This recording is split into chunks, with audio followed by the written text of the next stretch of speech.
This is Sara Sach, and welcome to our live video chat. I'm so glad that you all pop in to see me every Tuesday at 9:30 a.m. Mountain Time, because I live in Colorado, so it's Mountain Time.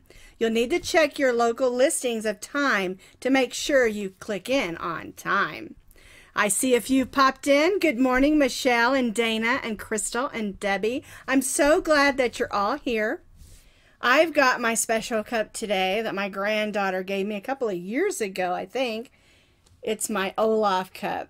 And the reason I've got my Olaf cup is if you turn it the other way, it says, oops, I gotta move my fingers. I love all things warm.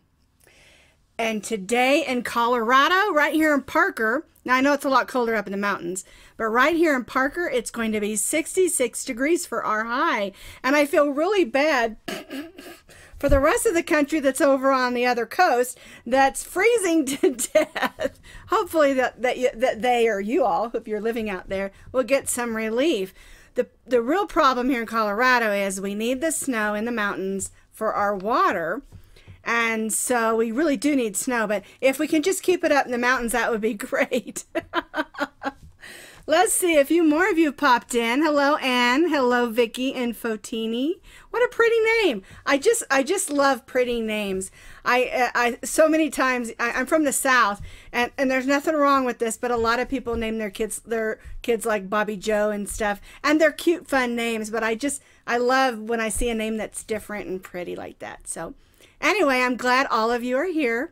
We have a lot of fun things to talk about today. My desk in front of me is just filled with lots of new and interesting things.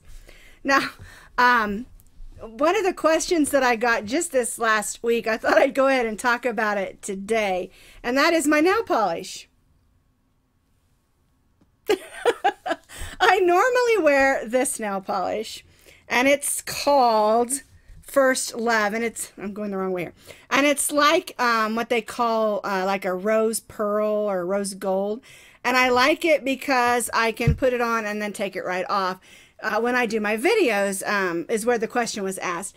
And my nails, since having thyroid issues, my nails have gotten real thin and they break real easily, and this polish really does a good job of just covering up those blemishes. I do work hard at keeping them filed and in neat condition, but I usually wear this. And so after the new year, I thought I'm going to get something sparkly, so I purchased this one. I keep doing that, I don't know why. And both of these are from I think it's called Pure Ice. Yes, Pure Ice. And I really love both of them. This one is the best glitter nail polish I have ever used. It is so thick and sparkly. And this one is called Dazzle Me. And I probably got 10 different questions through my blog, through YouTube, on Facebook, and I even got one through Ravelry that said, "What is your nail polish?"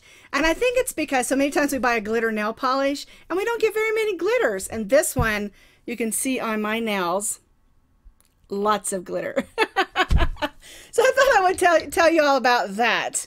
And I'm real particular about my nails. Like I said, they're thin and they get breaky, and so I don't usually wear it, but I love this one. So anyway, I see a few more of you popped in. Hi, Tammy. I want you all to clink in. Don't forget.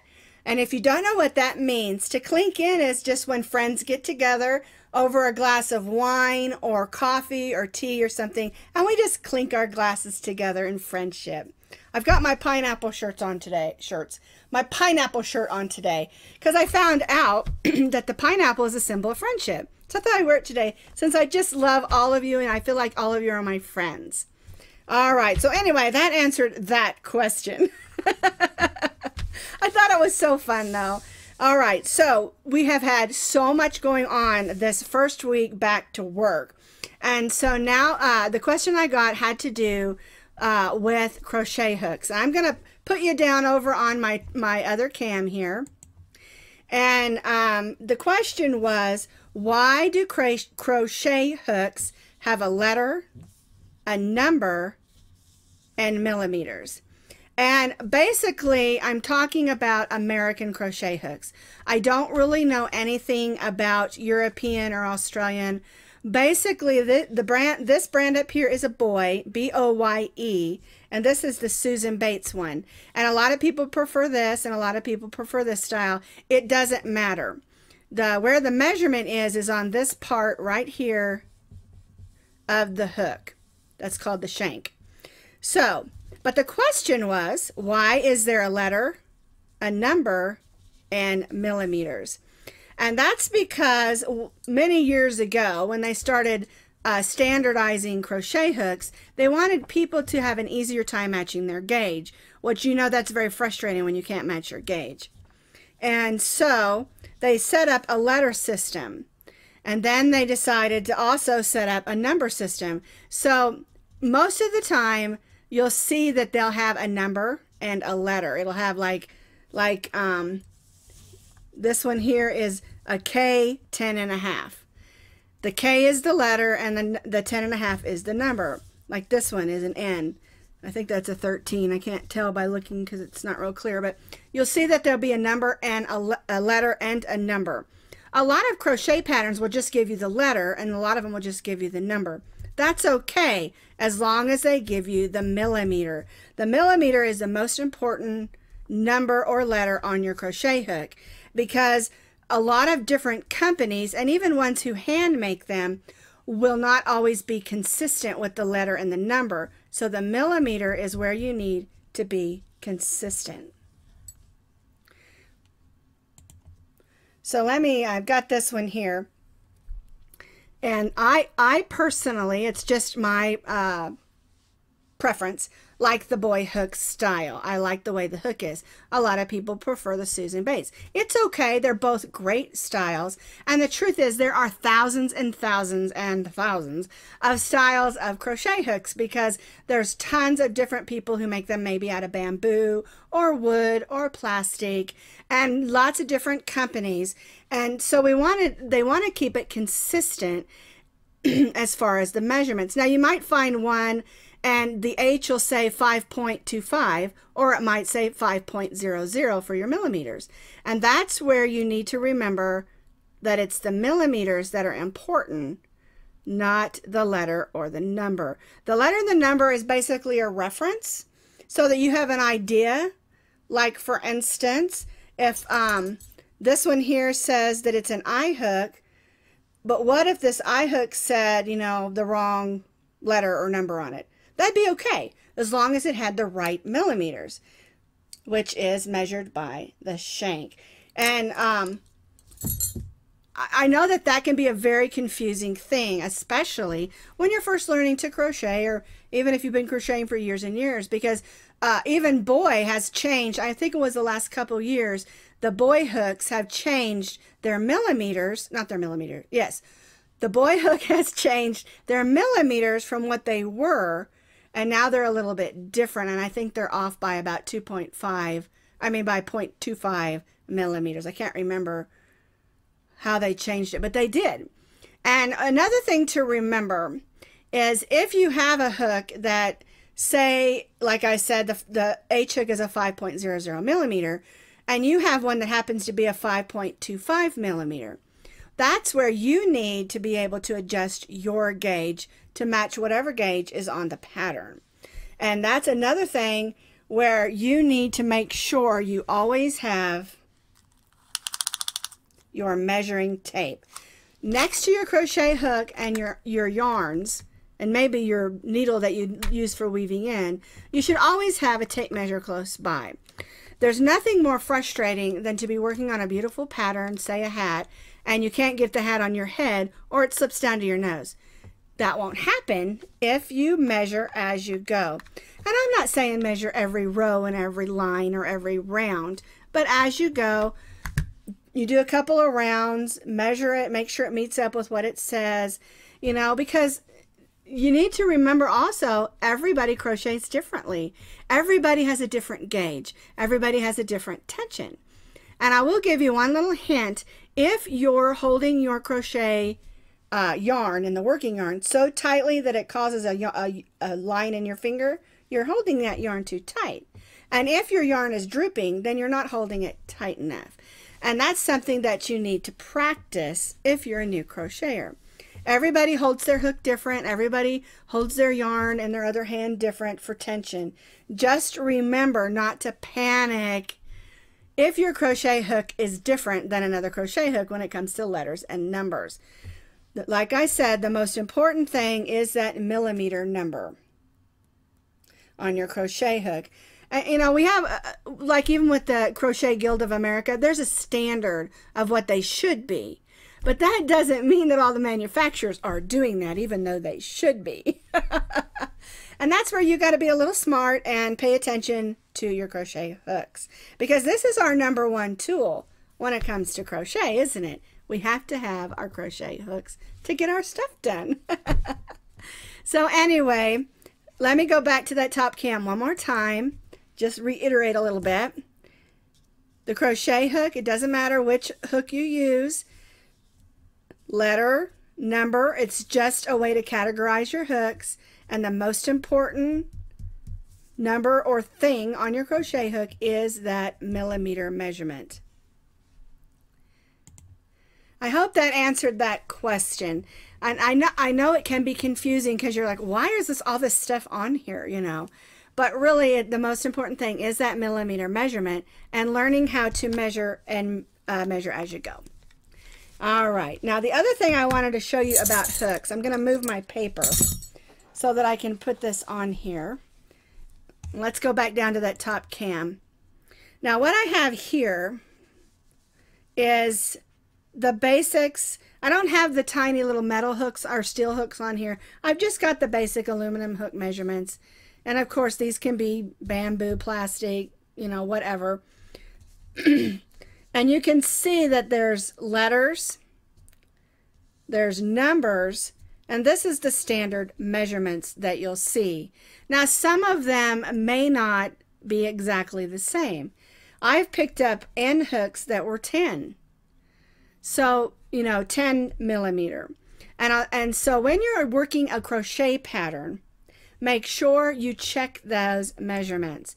Now, this chart and also this picture that I showed you earlier with the crochet hooks, that is on the blog. So, and I always do a blog post along with the live video. That way you can reference back to it. And I always put that blog link in the notes underneath the video. So I'll put that blog on there and so that you can have that chart if you want to go and look at it. That's just a basic chart. And remember, I'll say this 100 times, just because that's what they're supposed to do, that doesn't mean that all crochet hook makers do that. Most of them do try, but you have to remember, millimeters are tiny and they can be awful little. So, and again, that's where your tape measure is very important. All right, so I hope that answered that question, and feel free to go over to the blog and get that chart so that you can look at it. Now, did everybody clink in? I'm trying to look. I see lots of clink, clink, clink. I love that. I just think that is so much fun. All right, so what's happening this week at Posh Pooch Designs? I want to show you 2 new yarns that I picked up. New yarn! Ah! I love big chunky yarns, and I was at Michael's, and I walked past. They have like, I don't know, 10 bins of big yarn out, and I picked this one up. Woolies Quick and Thick. Isn't that the prettiest yarn? And I got this one. It's fall colors. Let's see. It's upside down here. It's called Spice Market. I like that. Well, I thought this would be fun for the fall, and I was thinking ahead for a project with this. And it's a big old skein. Let's see. It's a number 6, 10 ounces. So that's one that I picked up at Michael's. And I love the Lion brand Wool Ease Thick and Quick. The other one I picked up was this one. Bright, bright colors. This is Charisma. It's called the Big. It has 8.8 ounces on it. And it is a 5. And it is so soft. But those are 2 yarns that I picked up, and I like both of them. I haven't decided what I'm going to do with them yet. This one I was thinking February, March. The other one I'm thinking fall. So that's 2 new yarns that I picked up this week, and I'm looking forward to playing with those. I have a thing, I love all yarns, but I really love the thick fuzzy yarns. I just do. Okay, so a new pattern that's going to be coming out this week is this cow, and I wanted to show you. The cow itself can be made. This one's a little bit bigger. This is one of the tests that I had done. This is the cow. This is done. This one's the test is done in Red Heart Shimmer, the lavender and the cream, and this is the headband. And this one will be out, I want to say Thursday or Friday. This pattern, and this pattern is really special to me. Red Heart sent me their new yarn. We talked about this earlier. This is the new yarn called Chick Sheep that Marley Bird designed. It's wonderful, soft, real merino mercerized wool. And I'm going to be doing a yarn review and put out the patterns probably Thursday or Friday, like I said. I'm still waiting on another test to come in for the other headband. And I think you're going to love this. A lot of people are sensitive to wool, and I have been in the past. And when you think of like wool, you think of not rusty, scrunchy, I can't think of the word, rough, and you can't wash it. Well, this yarn that's by Red Heart, you can wash it in cold water and set it up to dry. And I was like, yes! Wool you can wash. And I have to tell you, with working with this, I didn't break out like I usually do. And sometimes the reason that I break out is the dye. And I just get a little rash. It's nothing gross. So anyway, I'm really looking forward to getting this pattern up. I think you're really going to like it. I called it the Lisa Ann. I named it after my precious sister Lisa that passed away in July. I miss her bunches, and I thought it'd be a good idea. She loves pink. And so I called it the Lisa Ann Cow and Headband, or ear warmer, depending on how thick you want to make it. So anyway, that pattern will be ready. The other thing we got done was yesterday, we got our first lesson for Back to Crochet Basics, and it was lesson 1. We talked about slip knots, we talked about chaining, we talked about tying off, which end of your yarn is a working yarn, which end is your tail yarn, how to hold your hook, how to hold your yarn, just some simple beginner things to get us started. And then if you look back behind me, that is the chain scarf. Let me bring it in a little closer for you. This is the chain scarf, and what we're doing on all of our lessons is we're going to learn some things, and then there'll be a project that you can make so that you can practice what we've learned. And that's the chain scarf, really simple. And the more colors of yarn that you use, the prettier it is. And I've already worn that one. I already got a compliment. I love going to Hobby Lobby with my new items on that I've made because I always find somebody that loves it, and we get to talk yarn. They know me at Hobby Lobby. They call me the yarn lady. The other neat thing about the lesson is you don't need a bunch of stuff. The first lesson, all you need is some worsted weight number 4 yarn and an H crochet hook. And of course I talk about that on the video. So anyway, that was what we did yesterday. I feel like sometimes that I just try to pack too much information in my live videos. And so I want to ask you all a question, and I want you to be honest with me. When I'm answering questions on the live video, I mean, am I going too fast? Am I going too slow? Or is there information that you would like that I haven't answered? If you have questions, like I always say, feel free to ask me any questions, and if I don't have the answer, I'll do everything in my power to find the answer. Because I really enjoy chatting. I really enjoy looking over at the comments. Someone asked me the other day, why do you keep looking over there? I'm like, I have 2 screens up. I'm on one screen, and I have the Facebook on the other screen so that I can see all your comments. Because I like to read them. I don't have the opportunity to respond back right away during the video, but I do go back after the video is posted on Facebook and do try to answer those questions. And then I also, when it's on, because after I get done, I like to tweak it up and have a little fun with the video and put it on my YouTube channel, because some people prefer it over there, because I want to try to reach, you know, as many people as I can with our fun videos. All right, so I'm going to, so like I said, if there's something, if you have a question, something that you need, because I don't want our videos to be, you know, like an hour long. I try to keep them about 20-25 minutes at the most, because I know everybody's busy and have things to do. And so I try to pack as much information as I can in a short video. All right, so I have a poem I'm going to leave with you, and then I'll let you go. It goes like this. Yarn, yarn, yarn, yarn, yarn, yarn, yarn, and a little coffee. Don't you love my poem writing skills? Well, thank you all for being with me today. I'm so glad that you popped in. I hope you learned a few things, and if you need more explanation or have any questions, go ahead and ask. Have a great Tuesday and a great week, and I'll see you next week.